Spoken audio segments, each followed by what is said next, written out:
Hey Jenny, this is Bridget. I got your video response finally, and I'm glad that you're feeling better. I'm kind of bummed out that you were feeling so ill. I can kind of relate. I have a wisdom tooth growing in, so that's awesome. I feel like I'm teething. It's kind of weird for me. So anyway, today I'm going to the farmers market in Missoula, which is really cool, and I'm really excited for it. Yeah, so first I thought I would maybe show you around the market a little bit and then maybe answer some of your questions that you brought up in your video.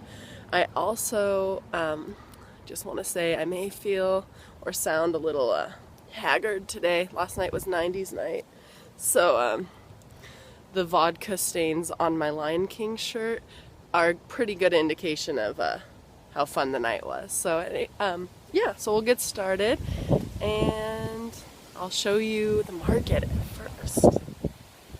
Okay, Jenny, we are at the farmers market. As you can see, there's live music and other stuff. Beautiful food.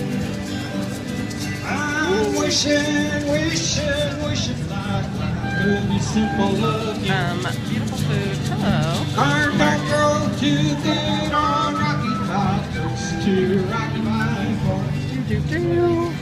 That's why all them folks on Rocky.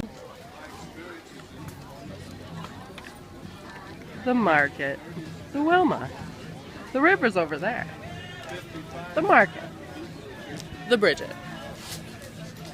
Okay, Jenny, so today I have shown you a little bit of the Missoula market, which is kind of in the background right there.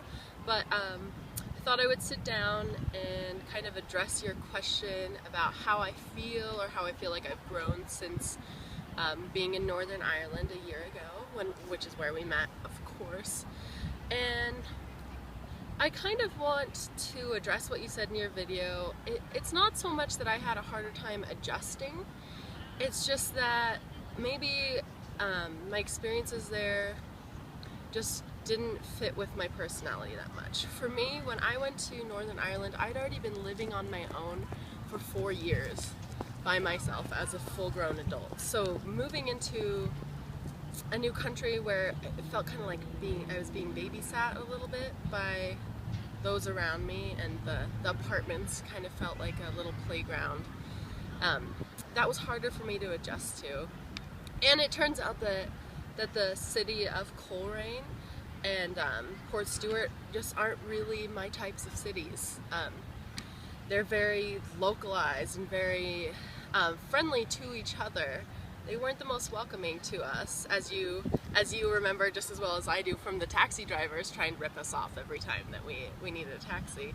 So, I mean, I've grown as a person, but mostly my conclusion, reflecting on my year back since, going to Northern Ireland, is how glad I am that I chose to return early, and how happy I am to be here in Missoula. And that's, I think, what's most important to me. I really appreciate the time I had there. I enjoyed all the friends that I did end up making and the random adventures I had, but in the end, I missed Missoula. I missed the people here, and I'm so glad that I came back. And it's made me a better person to realize that and to be back. And I've had so many opportunities since I've been back, and just so much fun, and just felt at peace. And the kind of feelings that I never felt in the 5 months in Northern Ireland. In my first 2 weeks back in Montana, I felt like I had lived more life than I did in 5 months in Northern Ireland. So it's not that I don't appreciate it or that I inherently, despise my experience. It's just, in comparison, I love Missoula and I love the mountains, and I'm really glad to be back.